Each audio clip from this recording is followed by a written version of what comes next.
तो तभी रात को मीट के जाहिर करे फजर। रानी सुरक्षित पीछे तक आवाज जा रही है।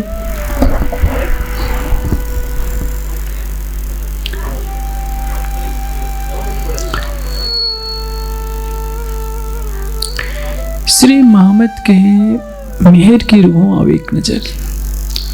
हम सब सुंदर साथ मेहर सागर का घोटा लेकर प्रतिदिन पाठ करते हैं और यही मेहर मांगते हैं कि राजी हमारे पर मेहर कीजिए। किंतु वास्तविकता यह है कि मेहर मांगने वाला स्वयं नहीं जानता कि वो कौन है। जैसे संसार के लोग देवी देवताओं की पूजा करते हैं, देवी के मंदिर में जाते हैं तो नारियल चढ़ा देते हैं, कुछ भोग प्रसाद चढ़ाते हैं, पैसा चढ़ाते हैं, अपनी लौकिक कामनाओं की पूर्ति के लिए प्रार्थना करते हैं।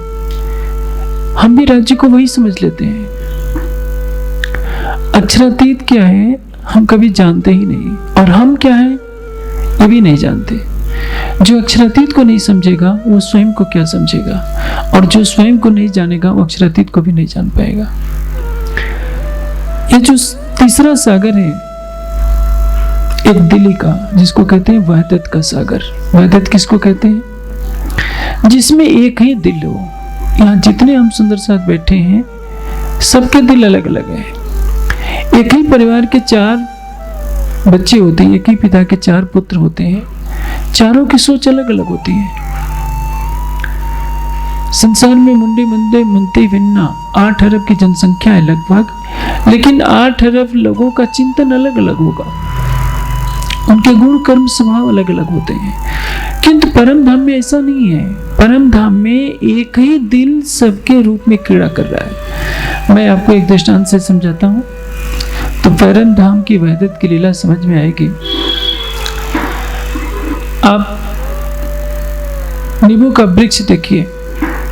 नींबू जो देसी नींबू आप निचोड़ कर पानी में पीते हैं, दाल में डालते हैं, उसको सुनिए, जो सुगंध आ रही है वही सुगंध उसकी पत्ती को भी सुनिए, वैसी ही सुगंध आएगी। दाल को भी सुनिए तो भी क्या कहेंगे कि नींबू की डाल है। छाल को भी सूखेंगे तो सुगंध एक जैसी आएगी, लेकिन नींबू की पत्ती को आप नींबू नहीं कह सकते हैं, पत्ती कहते हैं। छाल को छाल कहते हैं। जो नींबू का फल होता है,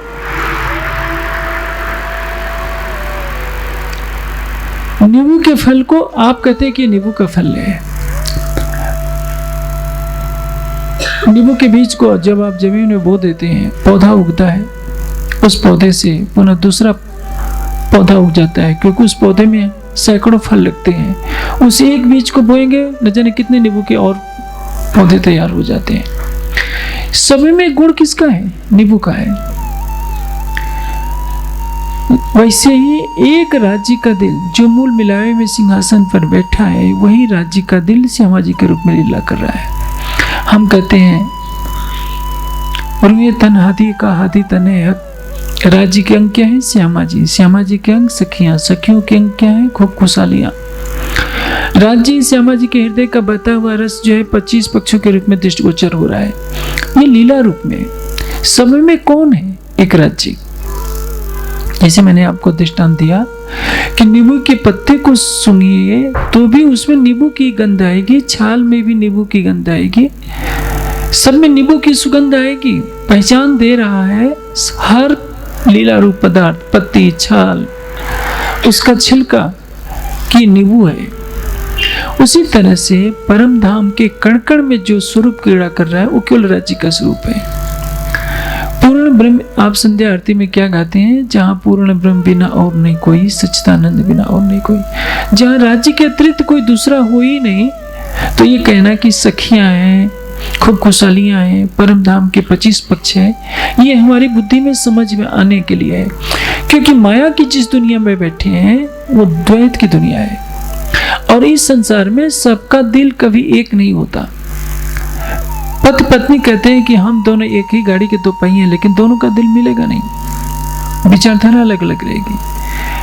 आपस में किसी बात पर सहमति बनना अलग है, लेकिन दिल की भावनाएं अलग अलग रहती हैं। और परम धाम में उनके दिल में एक ही बात रहती है, जो राज्य के दिल में आता है वही श्यामा जी के दिल में आता है, वही सखियों के दिल में आता है। खेल के संबंध में भी ऐसा ही हुआ। पहले लिया के दिल में, पीछे आया मायनूर, ता पीछे हाथी रोहन में, यूं कर हुआ जोर। जो राज्य अपने मन में सोचेंगे वही श्यामा जी सोचेंगी, वही सखियां भी सोचेंगी, वही अक्षर ब्रह्म, सभी पांचों अद्वैत एक ठौर। कहने के लिए 5 स्वरूप हैं, राज्य, श्यामा जी, सखियां, अक्षर ब्रह्म, महालक्ष्मी, लेकिन सभी एक स्वरूप है। और तो और जो पशु पक्षी दिखाई दे रहे हैं वो पशु पक्षी नहीं है। खिलौने जो हके सो दूसरा क्यों कहलाए, ये दूसरा तो कहलाए जो होवे कोई इब्तदाए। परम धाम में राज्य के अतिरिक्त कोई भी न था, न है और न कभी होगा। यह चीज हमेशा समझनी चाहिए। जब एक अक्षरातीत है तो एक अक्षरातीत का दिल सभी रूपों में क्रीड़ा करेगा, और इसको क्या कहेंगे? वहदत, एकत्व। जब हमारी आत्मा जागृत हो जाती है, हमारे दिल में युगल स्वरूप की छवि बस जाती है। जैसे आप ये मत समझ लीजिए कि आपने जिस दिन तारतम्य लिया आपकी आत्मा जागृत हो गई, आपको तो उस दिन पहली कक्षा में प्रवेश कराया गया है। आपकी आत्मा कब जागृत होगी? ऐसा आवत दिल में यो इसके आत्म खड़ी हो, हक सूरत दिल में चुभे, तबरू जागी अंग देखो सो। जागने 2 तरह से होती है। पहली जागनी होती है ज्ञान दृष्टि से। आपने तारतम्य वाणी का चिंतन किया, वाणी के ज्ञान की गहराइयों में आप प्रवेश कर गए। आपकी आत्मा अटूट ईमान, अटूट विश्वास, अटूट श्रद्धा, समर्पण लेकर खड़ी हो गई। उसके हृदय में राज्य के अतिरिक्त अन्य किसी के लिए प्रवेश नहीं है, तो इसको क्या कहते हैं? ज्ञान दृष्टि से जागृति हो गई। लेकिन जैसे आप कह रहे हैं कोई बहुत मीठा आम है, उसकी खूब व्याख्या कर रहे हैं, लेकिन जब तक खाएंगे नहीं तब तक उसका वास्तविक रसास्वादन नहीं हो सकता। अभी आपने ज्ञान को ग्रहण किया है, ज्ञान ने आपको अटूट विश्वास के धरातल पर खड़ा कर दिया है। अभी पूर्ण जागृति नहीं हुई है। पूर्ण जागृति तब मानी जाएगी जब युगल स्वरूप के चरण कमल आपके धाम हृदय में विराजमान हो जाए। मार्फत उद्देश्य तो सबके हृदय में राज्य है, सबका दिल अर्श है, लेकिन उसको क्रियात्मक रूप में व्यवहार में लाने के लिए हमें चितवनी करनी पड़ती है। युगल स्वरूप को अपने दिल में बसाना पड़ता है। अन्यथा वाणी में तो हम गाते हैं, अर्ज तुम्हारा मेरा दिल है इताई करवारा। अक्षरातीत का धाम कहाँ है? हमारी आत्मा का हृदय ही अक्षरातीत का धाम है। हर ब्रह्मात्मा के धाम हृदय में राज्य विराजमान होकर के बैठे हैं, लेकिन उसका अनुभव क्यों नहीं हो पाता? क्योंकि हमारी आत्मा माया की फार्मूसी में है। जैसे किसी झोपड़ी में कोई व्यक्ति रहता है, भिक्षुक है वो, उसको नहीं पता कि जिस झोपड़ी में रह रहा है उस झोपड़ी के नीचे बहुत अधिक धन पड़ा हुआ है, हीरे मोती दबे हुए हैं। खोद करके निकालेगा तो भिक्षा पात्र लेकर भीख मांगना बंद कर देगा।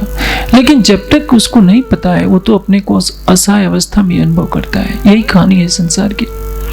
परम धाम की आत्माएं इस माया के संसार में आई हैं तो उनकी दृष्टि जीव के ऊपर बैठकर जीव भाव को प्राप्त हो गई है। वो किसको देख रही हैं? अपने शरीर को देख रही है, मिट्टी के तन को। उनका जो निज स्वरूप है मूल मिलावे में बैठा है। मूल मिलावे में कौन है? राज्य है, श्यामा जी है, सखिया है। श्यामा जी और सखिया क्यों है? सागर किसके साथ लीला करेगा? सागर उमड़ेगा तो लहरें प्रकट होगी। लहरों के बिना सागर को समझा नहीं जा सकता। इसलिए अक्षरातीत का हृदय ही अनंत सागर के रूप में, 8 सागरों के रूप में दृष्टिगोचर हो रहा है। कहीं वो नूर का सागर है, नीर का सागर है। नीर का सागर क्या है? रूहों की शोभा। रूहों की शोभा क्या है? उसको एक सागर से उपमा दी गई है। उनके दिल में जो एकत्व है, सबके दिल में एक ही भावना रहती है, उसको क्या कहते हैं? वहदत का सागर। तीसरा सागर है वहदत का सागर। राज्य का सौंदर्य किस में दिख रहा है? नूर के सागर में। सखियों की शोभा किस में दिख रही है? नीर के सागर में। उनके अंदर एकत्व है, वो किसके रूप में दिख रहा है? वहदत के रूप में। वह भी कैसा है? अनंत। जैसे इस संसार में किसी से पूछा जाए कि सागर में कितना जल है तो हम क्या बताएंगे? हमारी बुद्धि के लिए परे की बात है। ऐसे आज के वैज्ञानिक युग में गणना करना कुछ भी कठिन नहीं है। सातों सागरों का परिमाण माप कर, लंबाई चौड़ाई गहराई माप कर कुछ न कुछ आधार निकाला जा सकता है। लेकिन समान रूप से यही माना जा सकता है कि सागर के अंदर अनंत जल राशि है और उसको मापना मनुष्य के लिए बहुत कठिन है।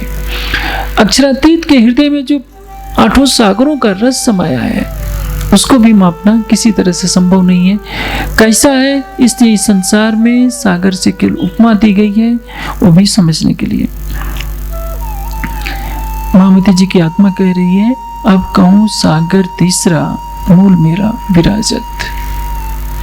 मूल मेला का अर्थ क्या होता है? जहां हमारे मूल स्वरूप विराजमान है उसको कहते हैं मूल मेला। मूल मिलावा किसको कहेंगे? जहां हमारे मूल स्वरूप, हमारी परात्म के जो स्वरूप हैं, मूल स्वरूप के सामने विराजमान होकर माया का खेल देखने की इच्छा से बैठे हैं और राज्य के दिल से होकर इस माया के खेल को देख रहे हैं, उसको कहते हैं मूल मिलावा। निद्रा किसको कहते हैं? जैसे आप यहाँ बैठे हैं, मैं पूछूं कि आप सो रहे हैं कि जग रहे हैं, तो आप क्या बताएंगे? आप अपने शरीर को देखकर कह देंगे कि हम तो जग रहे हैं, तभी तो हम आपको देख रहे हैं। वास्तव में बाह्य रूप से आप जगे हुए हैं, आंतरिक रूप से सो रहे हैं। आप ही नहीं सो रहे हैं, सारा संसार सो रहा है। इससे गीता में योगेश्वर श्री कृष्ण कहते हैं, या निशा सर्वभूतानां तस्याम जागर्ति सन्निमे यस्याम जागर्ति भूतानि सा निशा पश्यतो मुने। अजंता की वह रात्रि जिसमें संसार के सारे प्राणी सोए रहते हैं, सन्निमी पुरुष उसमें जागता रहता है। अजंता की निद्रा क्या है? इसमें कोई किसी अपने को नहीं जानता, यहां तक कि सृष्टिकर्ता नारायण भी नहीं जानता कि मैं हूं कौन। जिस क्षण नारायण को अपने स्वरूप का बोध होगा उसी क्षण प्रलय हो जाएगा और उनके प्रतिबिंब रूप जितने प्राणी हैं, अनंत प्राणी, सभी अपने स्वरूप से रहित हो जाएंगे, वो नारायण को के स्वरूप को प्राप्त हो जाएंगे और सृष्टि में कुछ भी नहीं रहेगा। न सूर्य रहेगा, न चंद्रमा, न ये तारे, न पृथ्वी, कुछ बचेगा नहीं। ये सृष्टि चल रही है नारायण के स्वप्न में। तो इस संसार में हम अपनी आंखों से, मन की आंखों से किसको देख रहे हैं? अपने इस पंचभूतात्मक तन को देख रहे हैं। जब मन भी सुसुप्ति अवस्था को प्राप्त हो जाए, चित्त भी, बुद्धि भी, तब जीव अपने स्वरूप में स्थित होता है। तब सोचता है कि मैं मन से परे हूँ, बुद्धि से परे हूँ, शरीर से परे हूँ, चित्त से परे हूँ। अन्यथा हमारी चेतना अंतःकरण से बधी हुई है और अंतःकरण शरीर को देखकर शरीर भाव को प्राप्त होता है। जैसे आपको कोई चांटा मार दे तो आपको बुरा लगता है। किसको बुरा लगता है? आप क्या कहेंगे? मुझे बुरा लगता है। आप कौन है क्या आप जानते हैं? आपकी प्रशंसा होती है तो आप खूब खुश हो जाते हैं कि मेरी प्रशंसा हो रही है। निंदा होती है तो आपको बहुत बुरा लगता है। लेकिन जो आपका स्वरूप है वो निंदा और प्रशंसा दोनों से परे है। आप सुख और दुख दोनों से परे हैं, जन्म और मरण दोनों से परे हैं। लेकिन देखने में क्या लगता है? आप सुख दुख जन्म मरण सबके बंधन में हैं। कौन बंधन में है? आपका सूक्ष्म शरीर, आपका कारण शरीर, आप नहीं है। ये तो जीव तत्व की बात कही जा रही है। आत्मा क्या है? परात्मा की प्रतिबिंब स्वरूप है। परात्मा क्या है? राज्य का स्वरूप है। राज्य ने क्या कहा है? तुम रूहे मेरे तन हो, तुम सो इश्क जो मेरे दिल। मेरे दिल पर क्या है? जो राज्य का स्वरूप है वही हमारा भी स्वरूप है। लेकिन क्या हमको इस संसार में आने पर पता है? आप देखिए, ये हमारा जीव भाव ही तो है।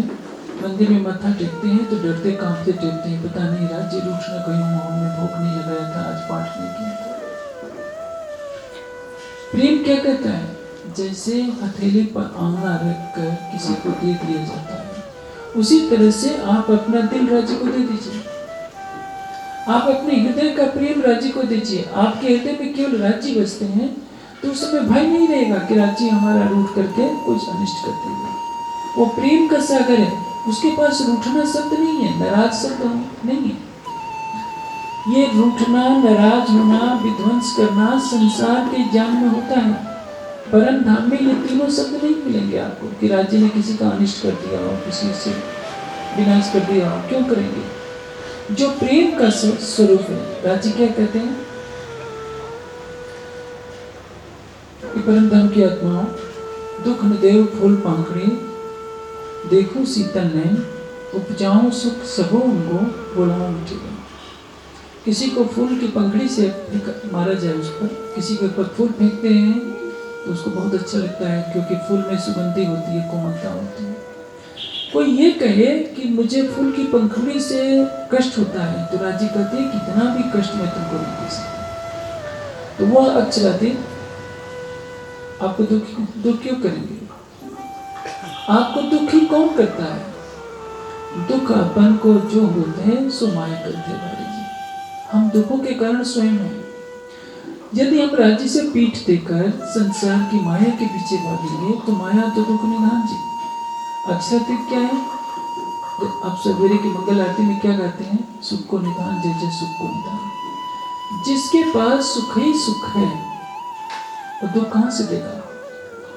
सब कुछ खो जाएगी। परम धाम में दुख नहीं, राज्य के दिल में दुख नहीं, तो दुख कहां से देंगे? राज्य के पास घृणा नहीं है, दुख नहीं है, पीड़ा नहीं है, तो किसी को नहीं दे सकते। गुलाब के फूल को आप घृणा से पैरों से मसल भी देंगे तो भी गुलाब का फूल, कमल का फूल आपके पैरों में भी सुगंध छोड़ जाता है, दुर्गंध नहीं छोड़ेगा। तो अक्षरातीत हैं। वे सुख सपने में भी आपको दुख नहीं दे सकते। हम अपने आराध्य को, अपने प्राणेश्वर को, अपने प्राण प्रीतम को माया में भुला चुके हैं। औपचारिकता बस घटनाएं देखने में आती है। सुंदर साथ गाड़ी में, कार में बैठा होता है, कार ट्रक से टकरा जाती है, ट्रक गिर जाता है, कार को कुछ नहीं होता है। इससे बड़ा चमत्कार और क्या होता है? संसार किस पर विश्वास करता है? चमत्कार पर विश्वास करता है। लेकिन वाणी कहती है साधो केहर कई कर्मात ये दुनिया तितराचे। चमत्कार पर कभी नहीं विश्वास करना चाहिए, लेकिन कभी कभी ऐसी अलौकिक लीलाएं होती है कि कौन था जो हमें हर पल बचा रहा है। हम बस में बैठना चाहते हैं, हमको उतार दिया जाता है और थोड़ी देर के बाद बस भी पलट जाती है। कौन कर रहा होता है? वही अक्षरातीत कर रहा होता है। लेकिन हम सुंदर साथ केवल माया की तरफ दृष्टि किए रहते हैं, क्योंकि हमारा जीव माया में पैदा हुआ है। हमारी आत्मा स्वयं को भूली है और स्वयं को भूलकर जीव भाव को प्राप्त हो गई है। उसकी नजर जीव के शरीर पर है। शरीर के सुख दुख को अपना सुख दुख मानती है, शरीर के रिश्तों को अपना रिश्ता मानती है। वो भूल गई कि हमारा परम धाम का कोई कबीला भी है। और जब सुंदर साथ बार बार जगाने पर भी नहीं जगता है, तो श्री जी के मुखारबिंद से एक ही शब्द निकलता है, माथे लेसे तेने कहूं छू बीजा मां करजे दुख, तमे तमारी माया में सहजे भोगे सुख। जो तारतम वाणी के मेरे वचनों पर विचार करेगा, मैं केवल उसके लिए कह रहा हूं। अन्यथा यदि को माया में कोई लिप्त होना है तो होता रहे। अब ये सागर की वाणी हमें कहां ले चल रही है? अक्षरातीत के हृदय में उमड़ने वाले 8 सागरों का रसपान करा रही है कि अक्षरातीत के हृदय में क्या है।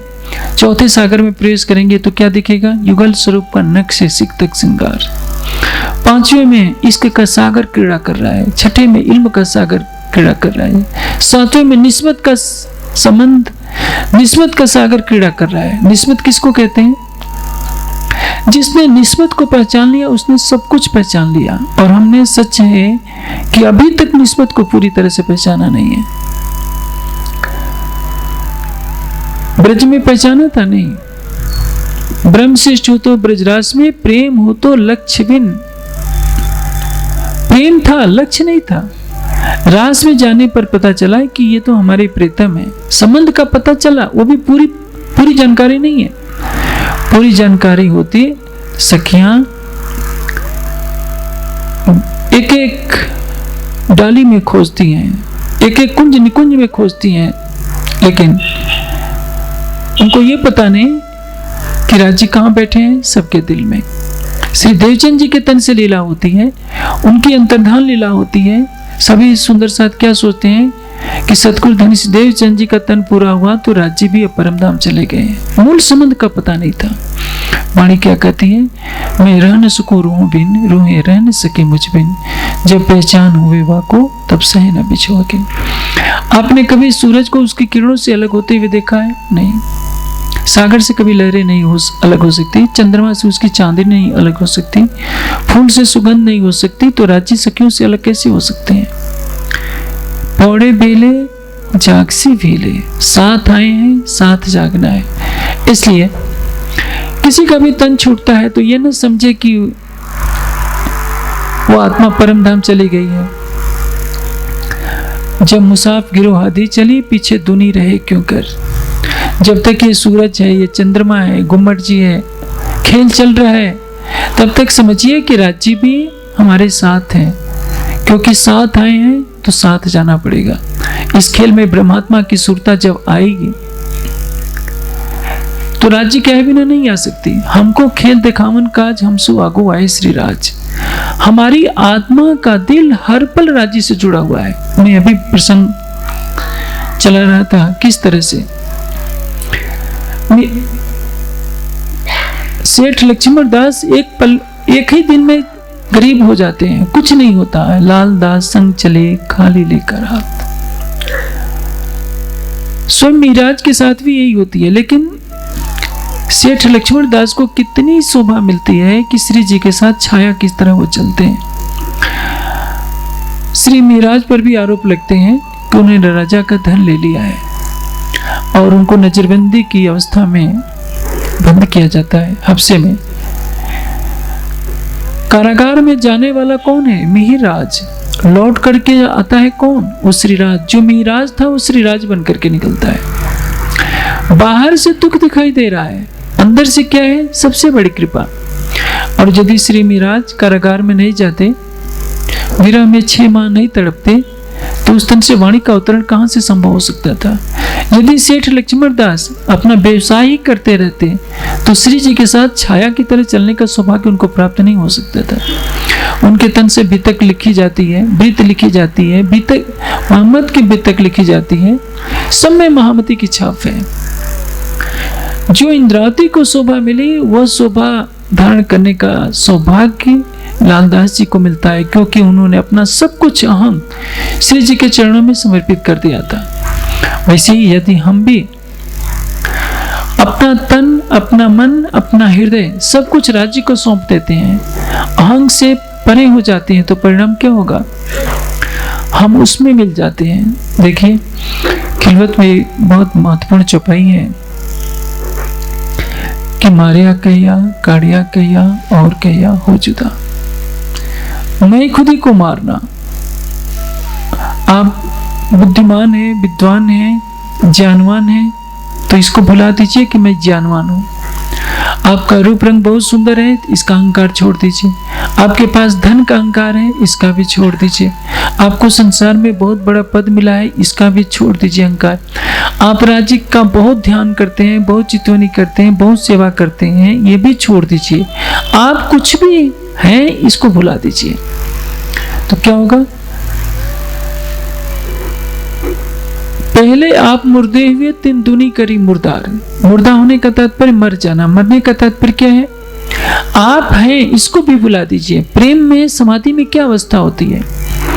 समाधि की अवस्था में शरीर नहीं रहता, मन बुद्धि नहीं रहते, सभी निष्क्रिय हो जाते हैं और आत्मा अपने मूल स्वरूप में स्थित होकर अपनी अंतर्दृष्टि से साक्षात प्रीतम को देख रही होती है। उस समय उसका स्वयं का आभास नहीं होता और संसार का आभास नहीं होता। उसी तरह से आपने इस संसार में जो उपलब्धियां की हैं, आप हिमालय में साधना करते हैं तो ये भी अहंकार है। आप अपने मन में मत लाइए कि मैं हिमालय का ये हूं, मैं ये हूं। जिसने सभी द्वंद्वों को मिटा दिया, सारे बंधनों से अपने को परे कर लिया, उसके लिए वाणी कहती है मारिया कहिया, काड़िया कहिया। मन से भी निकाल दीजिए। आपने जिस मैं खुदी को मारा उसकी भी धारणा मत में लीजिए, मन में मत लीजिए कि मैंने मैं खुदी को निकाल दिया है। आप बहुत विनम्र हो गए हैं तो सबको मत सुनाते फिरिए कि देखिए मेरे अंदर इतनी विनम्रता हो गई है कि कोई मुझे पत्थर भी मारेगा तो मुझे क्रोध नहीं आएगा। तो विनम्रता होने का अहंकार तो आपके अंदर बीज रूप से बैठा है। आप करोड़पति घर के बेटे हैं, भगवे कपड़े आपने पहन लिए, संन्यास पहन ले लिया, आप सबको सुनाते फिरते हैं, आपको पता है मैं करोड़पति बाप का बेटा था। तो अहंकार तो बना हुआ है, आपने जाहिरी संसार को छोड़ा है, बातिनी रूप से आपके मन में करोड़पति होने का संस्कार बना हुआ है। इसी को छोड़ना होता है। मारिया कहिया, काढ़िया कहिया और कहिया हो जुदा, यही मैं खुद ही टले तो बाकी रहिए खुदा। यही मैं खुद ही तो हमारे और धनी के बीच में सबसे बड़ी पर्दा है, और इसको हटा देते हैं।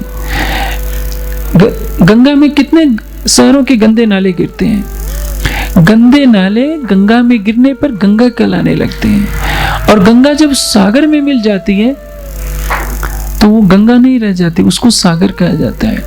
हमारी आत्मा के साथ काम, क्रोध, मद, लोभ, अहंकार के न जाने कितने गंदे नाले हमारे जीव के साथ जुड़े हुए हैं। जीव जब तारतम्य ज्ञान का प्रकाश पाता है तो स्वयं को आत्मा के स्वरूप में देखने लगता है, और आत्मा तारतम्य ज्ञान का प्रकाश पाकर चितौनी के से प्रेम की सुगंध लेकर अपने परात्म के स्वरूप का चिंतन करने लगती है। तारतम्य वाणी ने जीव को आत्म स्वरूप में खड़ा किया, और यदि हम प्रेम की तरफ कदम बढ़ाते हैं तो हमारी आत्मा प्रेम की सुगंधी से परात्म के स्वरूप का चिंतन करने लगती है। परिणाम क्या होता है? ये संसार हट जाता है।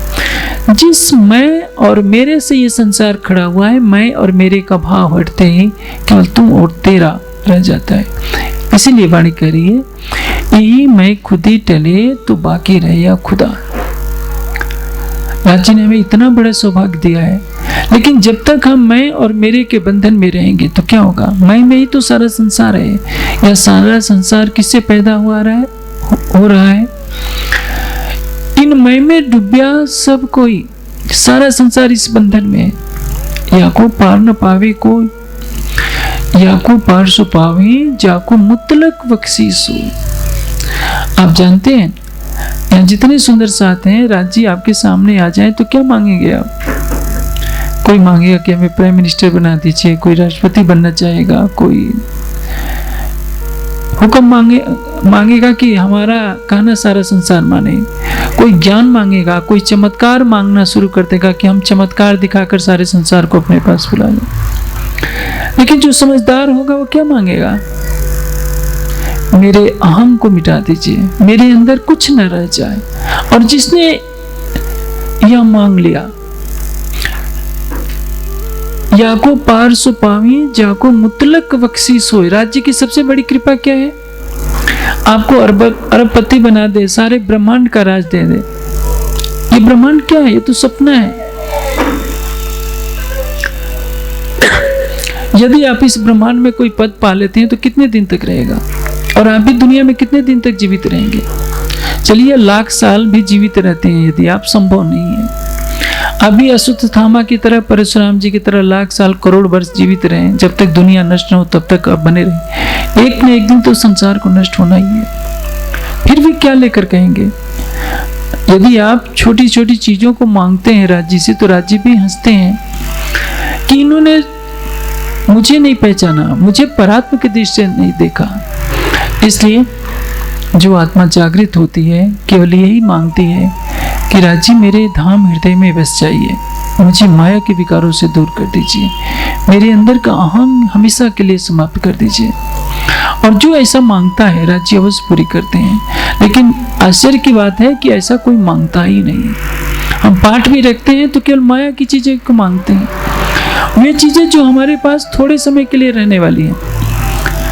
यह जो वहदत का सागर है, एकत्व का सागर, यह हमें क्या दर्शा रहा है? कि जो कुछ राज्य के दिल में है वह हमारे भी दिल में है। जैसे मैं आपको एक संसारिक दृष्टांत दूं। एक माँ का बच्चा बीमार है तो माँ को नींद नहीं आती है। बच्चा खाया है तो माँ को भी अच्छा लगता है कि मैं भी खा लूं। बच्चा भूखा है तो माँ कुछ नहीं खाना चाहती है। ये तो माया के झूठे रिश्ते में होता है। इस संसार में न कोई किसी का पिता है, न पुत्र है, न माँ है, न भाई है, न बंधु है। अपने अपने कर्मों का फल भोगने के लिए कुछ समय के लिए एक रिश्ता चल रहा है। जैसे घोर सागर में लकड़ियां बह बहकर कुछ देर के लिए पास सट जाती हैं और फिर अलग हो जाती हैं, उसी तरह से इस संसार के रिश्ते हैं जो अपने अपने कर्मों के अनुसार कुछ समय के लिए बने रहते हैं, बाद में अलग हो जाते हैं।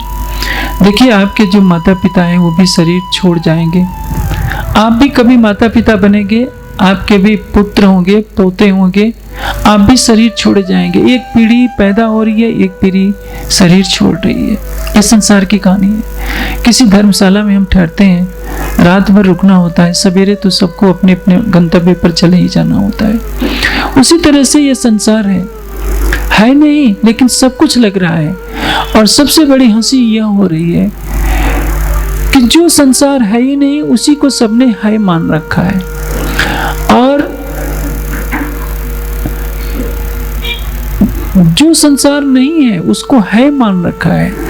और जो अनादि काल से है, हमारा अनादि काल से प्रियतम है, अनंत काल तक रहेगा, उसके विषय में हमारे मन में संशय होता है कि पता नहीं परम धाम है भी कि नहीं भी है, राज्य हमारे हैं कि नहीं है, राज्य हमारी बातें सुनते हैं कि नहीं सुनते हैं। क्योंकि हम इन आंखों से संसार को देखते हैं, इन आंखों से संसार दिखेगा और आत्मा की आंखों से केवल राज्य दिखेंगे। जब हमारी आत्म दृष्टि खुलेगी तो इसी को कहा है, श्री मोहम्मद कहे मेहर की रूह आवे एक नजर, तो तभी रात को मिट के जाहिर करे फजर। महामती जी की आत्मा कह रही है, यदि राज्य की मेहर की पहचान हो जाए, हमारी अंतर्दृष्टि खुल जाए कि राज्य हर पल हमारे से कितना प्रेम करते हैं, सो सब इसक हक का पल पल मेहर करत, हम मांगे चाहे ना मांगे, उनकी मेहर तो कृपा हर पल बरस रही है। पात्रता हमारे अंदर होनी चाहिए कि उस कृपा के अनंत सागर को हमारी झोली संभाल सके। इसलिए तीसरे सागर की व्याख्या करते हुए अक्षरातीत जो वहदत का सागर है, जैसे मैंने आपको दृष्टांत दिया कि भी बच्चा रोता है तो माँ सोचती है कि मेरा बेटा दुखी है, मैं कैसे हंसूं। बच्चा खिलखिलाता है तो माँ के चेहरे पर खिलखिलाहट आ जाती है। दोनों का दिल कहीं ना कहीं जुड़ा हुआ है, भले ही आसक्ति से जुड़ा हुआ कहिए, मोह से जुड़ा हुआ कहिए। पावर हाउस से जब तार जुड़ जाता है, हमारे घर में बिजली आ जाती है तो वहाँ बल्ब जलने लगता है। उसी तरह से यदि हमें पता चल जाए कि हमारा दिल और राज्य का दिल एक है, हमारे दिल में जो माया बैठी है यह माया हट जाए और उसके स्थान पर राज्य का प्रेम आ जाए, उस प्रेम के आने से जब हमारे दिल में नख से सिख तक राज्य की शोभा बस जाएगी तो क्या होगा, राज्य के हृदय में जो प्रेम है, अनंत आनंद है, अनंत वहदत एकत्व का सुख है, अनंत सखियों की शोभा का सुख है, निस्बत का सुख है, वो सब कुछ हमको प्राप्त हो जाएगा। लेकिन जब तक हमारे और धनी के बीच में ये संसार खड़ा है, हमारा शरीर क्या है, संसार का सूक्ष्म रूप है। ब्रह्मांड में जो भी है हमारे शरीर में है, किसी न किसी रूप में। 5 तत्वों का ब्रह्मांड है, 5 तत्व हमारे शरीर में है। जो मन चित्त बुद्धि अहंकार है, महातत्व से पैदा हुए हैं। अहंकार से हमारी इंद्रियां पैदा हुई है। जो जीव है हमारी नारायण की चेतना का प्रतिभास है। इस क्षर जगत में जो कुछ है उसका प्रतिरूप लेकर हमारा जीव इस शरीर को लेकर के दृष्टिगोचर हो रहा है। हमारी आत्मा इस जीव पर बैठकर माया के खेल को देख रही है और खेल को देखते देखते परम धाम की दृष्टि में स्वयं खेल बन गई है। आज हम सुंदर साथ अनेक वर्गों में बटे हैं, अनेक परिवारों में बटे हैं, अनेक रूप रंग में बटे हैं। यहाँ कोई किसी को नहीं देख रहा है। कोई आत्मा किसी बहन के तन में बैठी है, किसी भाई के तन में बैठी है, कहीं कोई किसी गुजराती के तन में, किसी पंजाबी के तन में, किसी नेपाली के तन में, किसी यूपी वाले के तन में। सब यहाँ की नज़र से देख रहे हैं कि वह वैसा है, वो बुढ़ा है, वो युवा है, वो बच्चा है, वो स्त्री है, ये पुरुष है। अंतर्दृष्टि खोलकर कोई भी नहीं देख रहा है। यदि हम परात्म की नज़र से देखें तो हमें पता चलेगा कि वास्तव में सच क्या है। महामती जी की आत्मा कह रही है, रूह की आंखों देखिए तो पाइए इनो सिफत। हम कहाँ बैठे हैं? मूल मिलावे में, जहाँ बैठे मिने दरबार। वह मूल मिलावा क्या है? जहाँ युगल स्वरूप विराजमान है और उन्हीं के युग स्वरूप कौन है? परम धाम में सबका एक श्रृंगार है, सबकी एक शोभा है, सबका दिल एक है और सबका प्रेम भी बराबर है, कम अधिक नहीं है। कम अधिक होता तो रब्द ही नहीं होता। रब्द होने का कारण क्या है? राज जी यही बताना चाह रहे हैं कि रोह, मैं और तुम दो नहीं है तो तुम क्यों कह रही हो कि हमारा इश्क बड़ा है और मेरा इश्क छोटा है? सागर का असीम जल है, उसमें से लहरें अनंत प्रकट हो रही हैं। लहरें यदि कहने लगे कि सागर से हमारा जल ज्यादा है तो सागर तो हंसेगा कि इन्होंने मुझसे अपने को अलग कैसे समझ लिया। परम धाम में सखियों ने यही समझा कि हम राज्य को रिझाती हैं, हमारा प्रेम बड़ा है। राज्य बता रहे हैं कि मेरा और तुम्हारा एक ही दिल है, एक ही दिल में कम या अधिक की मात्रा नहीं हो सकती। इसलिए क्या कहते हैं? वहदत कहिए इनको तन मन एक इश्क, जुदाएगी जरा नहीं वहदत का बेशक। वहदत किसको कहते हैं? जिसमें कभी वियोग ना हो, कभी कम या अधिक नहीं हो।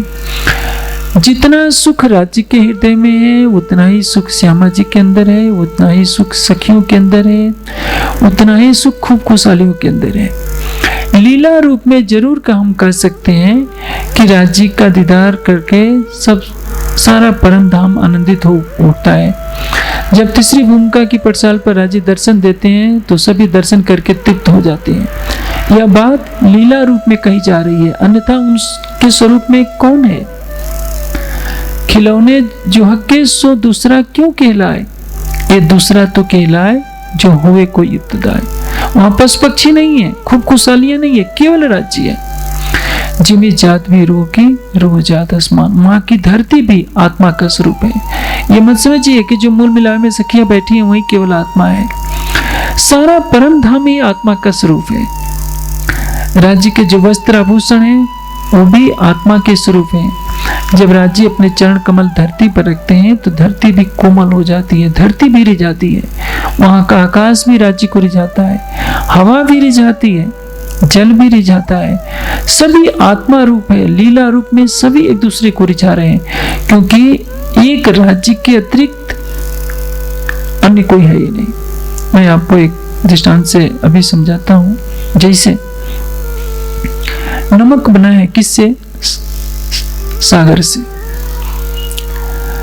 नमक अलग कहने लगे कि अरे मैं तो नमक हूं, ये तो सागर है, लहरें हैं, तो ब्रह्म है।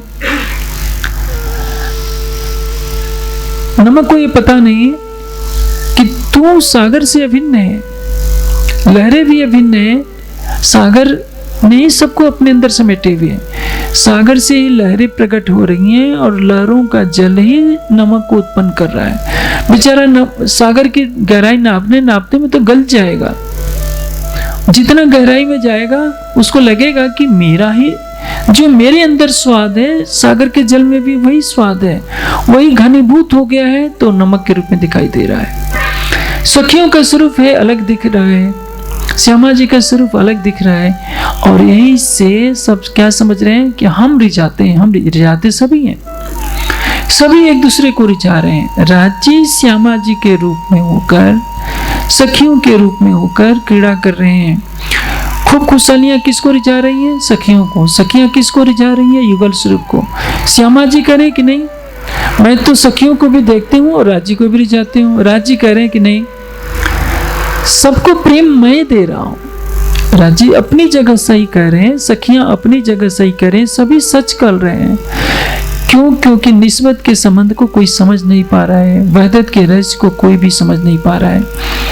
इसलिए सागर ग्रंथ की ये चौपाई परम धाम की आत्माओं को ये पहचान कराती है कि वहदत क्या है, एक दिली क्या है। इस संसार में क्या होता है, अलग अलग विचारधाराओं के कारण सुंदर साथ में भी खटास रहती है। देखिए, हमारा जीव जिस बुद्धि को लेकर के बैठा है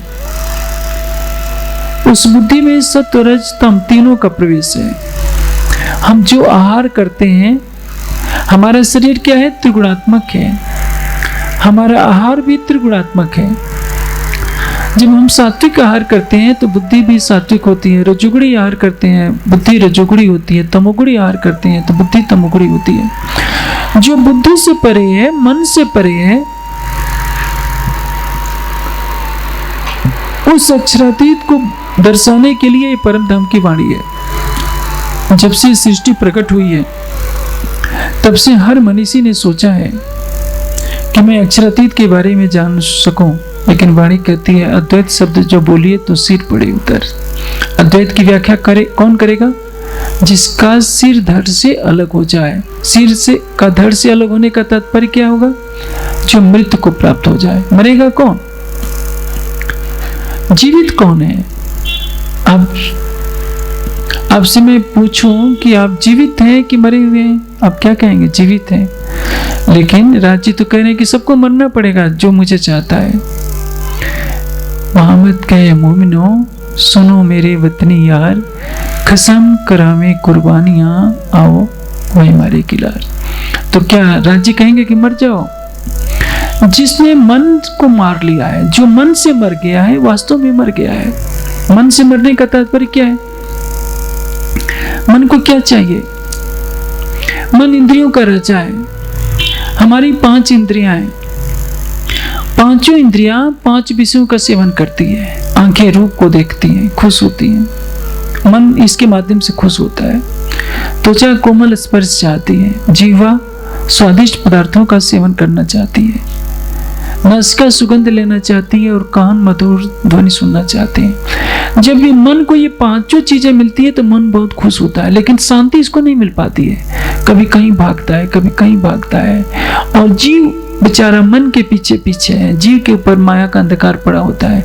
वह सोचता है कि शायद मन इन संसार में 5 इंद्रियों के माध्यम से मुझे सुख दे देगा, और संसार के प्राणी इसी में फंसे हुए हैं। जो इससे मर जाए, जानते हैं वैराग्य किसको कहते हैं? राग से रहित हो जाना वैराग्य है। वैराग्य 3 तरह का होता है। एक वैराग्य होता है जब घर में कोई दुखद प्रसंग हो जाए, पत्नी मर जाए या घर संपत्ति नष्ट हो जाए तो वैराग्य हो जाता है। ये सामान्य लोगों को होता है। जैसे श्मशान में जाए तो कोई दुखद घटना हो गई, परिवार का कोई व्यक्ति मरता है तो संसार से मन हट जाता है। दूसरा वैराग्य होता है ज्ञान वैराग्य।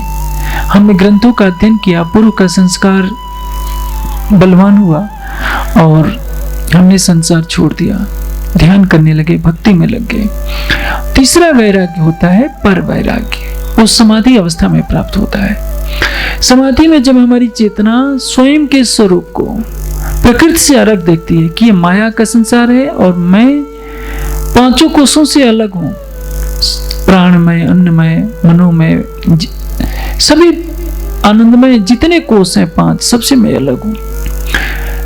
स्थूल सूक्ष्म कारण शरीर सबसे परे हूं, उसको कहते हैं पर वैराग्य। और वो किसी वस्त्र धारण करने से या शास्त्रों के अध्ययन से वो वैराग्य प्राप्त नहीं होता, वो समाधि में डूबने से प्राप्त होता है। किसी किसी को प्राप्त होता है। जो पहले आप मुर्दे हुए 3 दूनी करी मुर्दा, राजी ने पहले ही कह दिया, जो पहले मरेगा उसके लिए संसार मरे हुआ हो जाएगा। हक तरफ हुए जीवते उड़ पहुंचे नूर के पार। हक तरफ हुए जीवते का तात्पर्य क्या होगा? जो संसार से मर जाएगा वही राज्य की तरफ जीवित रहेगा, और संसार में जो जीवित रहेगा वो राज्य की तरफ से मरा हुआ होगा। मरे हुए होने का तात्पर्य क्या है? हमारा शरीर पैदा होता है, माता पिता हमें जन्म देते हैं, हमारा शरीर बढ़ता है, युवा बनता है, पुनः अधेड़ावस्था को प्राप्त होता है। वृद्धावस्था में जीव इस शरीर को छोड़ देता है तो क्या कहते हैं? ये मर गया। जब शरीर धारण कर लिया तो इसको क्या कहते हैं? इनका जन्म हो गया। जन्म किसका हुआ? शरीर का। माता पिता ने हमारे जीव को नहीं पैदा किया, हमारे अंतःकरण को पैदा नहीं किया। माता पिता ने हमारे शरीर को पैदा हुआ, और शरीर हमारी चेतना के संयोग से बढ़ता रहा, फिर मृत्यु को प्राप्त हो गया। हम तो जो थे पहले भी सृष्टि के प्रारंभ में जो थे आज भी हैं, और आज के करोड़ों साल के बाद भी वैसे ही रहेंगे। न हम जन्मे न मरे। हमारा मन जो है संसार में इतना लिप्त हो गया, तो क्या कहते हैं, ये संसार के ही हैं। जिस क्षण हम अपने अहं का विसर्जन कर देंगे, संसार कहां से खड़ा होता है, अहंकार से खड़ा होता है। जैसे मृतक में वर्जित किया गया है कि तंबाकू ना खाएं, लेकिन जब हमारे सामने तंबाकू होती है तो तृष्णा सताती है, चलो एक बार देख लेते हैं। कौन खाएगा? जब आपने अहं लिया कि मैं हूं और मुझे खाना है, जब मुझे खाना है तो अहंकार खड़ा हो गया, संसार खड़ा हो गया, और तंबाकू आपको ललचा रहा है। जिस क्षण अहं का विसर्जन हो जाएगा, आपके अंदर से अहं रहेगा नहीं, आप तंबाकू के ढेर पर बैठे रहेंगे तो भी आप उसको नहीं खा सकते हैं। इसलिए राज्य क्या कह रहे हैं, जो पहले आप मुर्दे हुए तीन दुनी करी मुर्दार, हक तरफ हुए जीवते उड़ पहुंचे नूर के पार। हमारी सुरता कब परमधाम पहुंचेगी? सभी सुंदर साथ चितवनी जो करते हैं उनको बार बार ये चिंता सताती रहती है, और स्वाभाविक है कि हमारी सुरता मूल मिलावे में कब पहुंचेगी, कब राज्य का दीदार होगा। देखिए, शरीर से परे होना पहली प्राथमिकता होती है। जो शरीर से परे हो जाएगा, समझ लीजिए कि वो ब्रह्मांड से परे हो जाएगा। शरीर से परे होने के बाद ही मैं और मेरे का बंधन छूटता है। एक तो है शरीर से परे होना, उसके बाद मन से परे होना। जब शरीर से आप परे हो जाएंगे, शरीर का आभास नहीं रहेगा, तो आपका सूक्ष्म शरीर कार्य करने लगेगा। आपके चित्त में जो जन्म जन्मांतरों की वासनाएं हैं वो भरी पड़ी है। राज्य का प्रेम ऐसी औषधि है जिसके हृदय में आ जाता है प्रेम, तो ये माया भाग जाती है। जब आया प्रेम सुहागी तो मोह जल लहरा भागी। और ये कब होगा? जब आप मर जाएंगे तब। मरने का तात्पर्य क्या है? जो मन से मर गया है, जिसके मन में संसार की कोई चाहना नहीं रह गई हो, न उसको संसार में प्रतिष्ठा चाहिए, न धन चाहिए, न शिष्यों का समूह चाहिए, न परिवार का एक बहुत बड़ा मंडल चाहिए। परिणाम क्या होगा? वो शरीर से तो जीवित रहेगा लेकिन मन से मरा हुआ होगा। संसारी लोग मन से जिंदा हैं, तो उनको शरीर ही आत्मा के रूप में दिख रहा है। संसार में दो मार्ग होते हैं, एक की दृष्टि शरीर पर होती है, एक की दृष्टि चेतना के स्तर पर होती है। प्रजापति ऋषि के पास इंद्र और विरोचन दोनों ही जाते हैं, दोनों ही ज्ञान प्राप्त करना चाहते हैं। उस समय आजकल की तरह पढ़ाई नहीं होती थी, गुरुकुल की परंपरा थी, जो भी विद्यार्थी आता था उसको सेवा भी करनी पड़ती थी। दोनों 33 वर्ष तक आश्रम में रहते हैं। 33 वर्ष व्यतीत होते हैं। प्रजापति कहते हैं कि देखो, अच्छे अच्छे वस्त्र पहनकर दर्पण में ये जल में देख करके आओ, क्या दिख रहा है? दोनों देखते हैं कि हमारा चेहरा दिख रहा है, सुंदर मुख है, वस्त्र आभूषण दिख रहे हैं। दोनों बताते हैं। प्रजापति कहते हैं कि देखो, तुम अपने को देख रहे थे और जो स्वयं को देख रहे थे वही तो आत्मा है, वही अविनाशी है। विरोचन सोचता है कि मैं अपने को देख रहा था, मैं वस्त्रों से सुशोभित था, आभूषणों से सुशोभित था, मेरा मुख बहुत सुंदर दिख रहा था, तो वो लौट जाता है। इंद्र सोचते हैं कि जो मेरा मुख दिख रहा था ये तो मेरे शरीर का मुख है, शरीर का अंग है, ये तो मृत्यु को प्राप्त हो जाएगा शरीर, इसलिए मेरा स्वरूप तो कुछ और है। ये जो मेरा मुख है, मेरा शरीर है, मेरी आत्मा का रूप नहीं है, मेरी आत्मा का स्वरूप कुछ और है। क्योंकि प्रजापति गुरुदेव ने कहा है कि जो आत्मा है वो अविनाशी है, जो तुमने अपने को देखा है वो अमृत है। इंद्र लौट आते कहते हैं कि नहीं गुरुदेव, मुझे संतुष्टि नहीं है। प्रजापति कहते हैं कि अच्छी बात है, तुम पुनः बैठो। 2 बार और 33 साल लौटाते हैं। पुनः 3 वर्ष और हो जाते हैं, 2 वर्ष और। 101 वर्ष तक प्रजापति ऋषि के आश्रम में रहकर इंद्र रहते हैं। तो उनको आत्मज्ञान मिलता है कि तू कौन है। तू शरीर नहीं है, इंद्रिया नहीं है, अंतःकरण नहीं है, पंचकोश नहीं है, तू शुद्ध बुद्ध चेतना है। आजकल की तरह नहीं होता। आजकल तो देखिए सुंदर साथ को जबरदस्ती बुलाना पड़ता है, कहना पड़ता है कि सुंदर साथ जी चितवनी कीजिए। उस समय प्यास थी, आज प्यास नहीं है। उस समय 101 वर्ष तक किसी के आश्रम में रहकर सेवा करने पर यह ज्ञान मिलता था। और राज्य परमधाम की वाणी लाए हैं, सबको जबरन किसी न किसी माध्यम से वाणी देना चाहते हैं। ये वाणी 18,758 चौपाइयों की वाणी हमारी आत्मा को जगाने के लिए।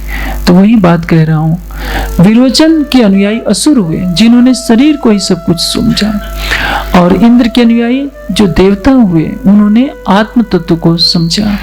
जो आत्मा पर दृष्टि रखता है वो शरीर से परे हो जाता है, संसार से परे होता है। इसको कहते हैं संसार से मर जाना। जो मन के पीछे भागता है तो संसार के पीछे भाग रहा है। जो आत्मा को अपना स्वरूप मानता है, वो अपने स्वरूप में लीन होता है, तो संसार से मर गया। इसी को कहते हैं जो पहले आप मुर्दे हुए तिन दुनी करी मुर्दार, हर तरफ हुए जीवते और पहुंचे नूर के पार। और हमारी सुरता यहाँ से परे होकर मूल मिलावे में पहुंचती है, अपने प्राणेश्वर अक्षरातीत का दर्शन करती है। यह सागर की वाणी हमारी आत्मा को परम धाम के आनंद में डुबोकर, जैसे सागर के सुख का पार, सागर के जल का पार नहीं होता, उसी तरह से अनंत सुख का रसपान कराने वाली है। इसलिए तीसरा जो सागर है यह वहदत का सागर है। इसकी अनुभूति यदि हम कर लें, हम स्वयं को शरीर से परे कर लें। जैसे मैंने आपको एक दृष्टांत दिया था, एक बच्चे को जब पीड़ा होती है तो उसकी माँ को पीड़ा होती है, पड़ोसी को पीड़ा नहीं होती है, क्योंकि माँ को लगता है कि ये मेरा बच्चा है। उसी तरह जिस क्षण आपको लगेगा कि सभी सुंदर साथ के दिल में कौन है, हमारी जैसी ही आत्मा है। हमसे अच्छे तो संसार के विद्वान जन हैं, ज्ञानी जन हैं, जिन्होंने आज से हजारों साल पहले, लाखों साल पहले एक कल्पना की थी। योगेश्वर श्री कृष्ण ने क्या कहा था कि ब्राह्मण में, गाय में, कुत्ते में, चंडाल में, सब में एक तत्व जो देख रहा है जो देख रहा है वो पंडित होता है। हम सबके अंदर युगल स्वरूप की छवि देखें, सबके अंदर ये सोचें कि हमारे राज्य सबके दिल में विराजमान है, और सबका दिल भी हमारा दिल ही है। सबको अपने परम धाम के दृश्य से देखें तो वैर विरोध अपने ही अब समाप्त हो जाएंगे, और ये संसार भी नहीं रहेगा। ये संसार तो है नहीं, ये संसार नहीं है, लेकिन इसी संसार में सभी उलझे हैं। कुछ भी नहीं है, लेकिन इसी संसार के लिए तो देखिए मनुष्य ने कितने अस्त्र शस्त्र बनाए हैं, इतने अधिक परमाणु बम है कि कम से कम 1000 बार इस पृथ्वी को आग के ढेर में बदला जा सकता है यदि सारे परमाणु बम छोड़ दिए जाए। मनुष्य ने मनुष्य को मारने के लिए इतने हथियार बनाए हैं, लेकिन मनुष्य खुद नहीं जानता तुझे यह तन मिला है साक्षात अक्षरातीत को पाने के लिए। और हम सुंदर साथ का भी उत्तरदायित्व है कि हम इस ब्रह्मवाणी को संसार में फैलाएं। यह ब्रह्मवाणी जिसके हृदय में प्रवेश करेगी उसके हृदय में अखंड परम धाम का द्वार खोल देगी। इसलिए हमारे जीवन का एक एक पल उस अक्षरातीत के लिए होना चाहिए। उस अक्षरातीत के प्रेम में, समर्पण में हम डूबकर अपने भी जीवन को धन्य करेंगे, और जिसको उस मार्ग पर ले जाएंगे उसका भी जीवन धन्य होगा।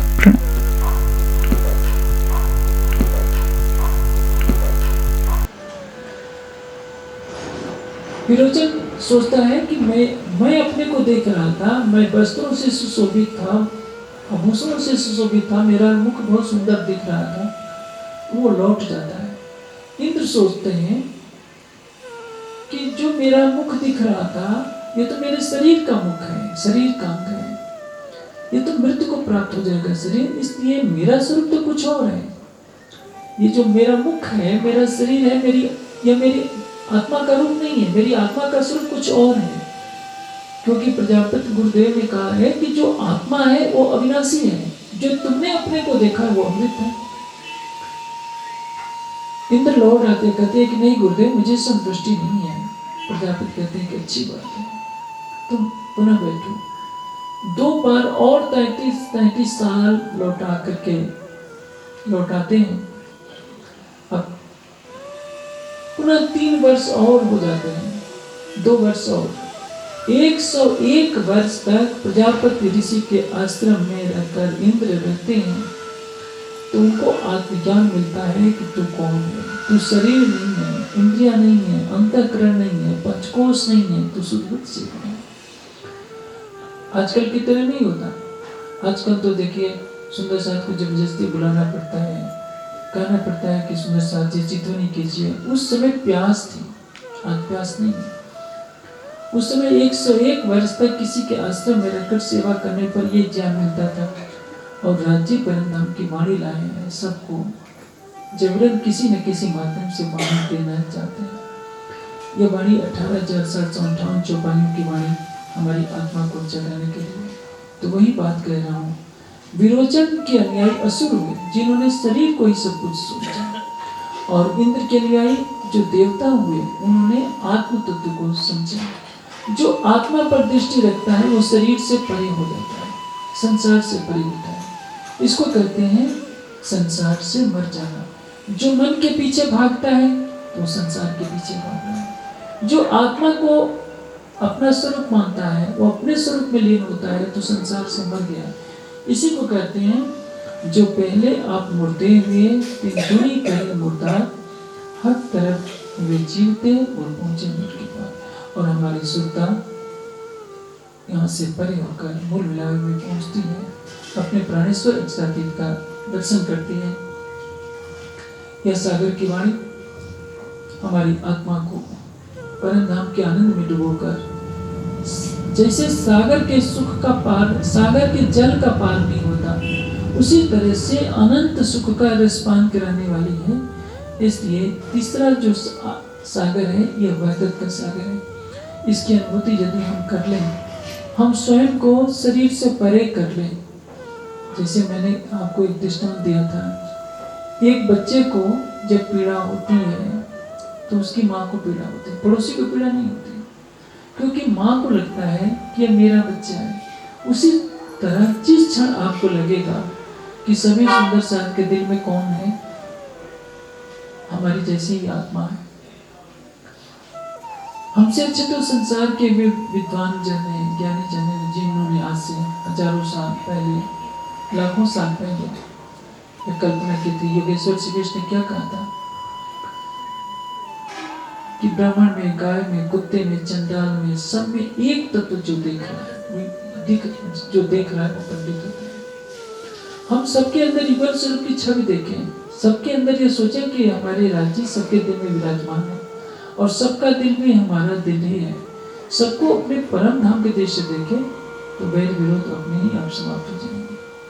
और ये संसार भी नहीं रहेगा, ये संसार तो है नहीं, ये संसार नहीं है, लेकिन इसी संसार में सभी उलझे हैं। कुछ भी नहीं है, लेकिन इसी संसार के लिए तो देखिए मनुष्य ने कितने अस्त्र शस्त्र बनाए हैं, इतने अधिक परमाणु बम है कि कम से कम 1000 बार इस पृथ्वी को आग के ढेर में बदला जा सकता है, जितने सारे परमाणु छोड़ दिए। मनुष्य ने मनुष्य को मारने के लिए इतने हथियार बनाए हैं, लेकिन मनुष्य खुद नहीं जानता तुझे यह तन मिला है साक्षात अक्षरातीत को पाने के लिए। और हम सुंदर साथ का उत्तरदायित्व है कि हम इस ब्रह्मवाणी को संसार में फैलाएं।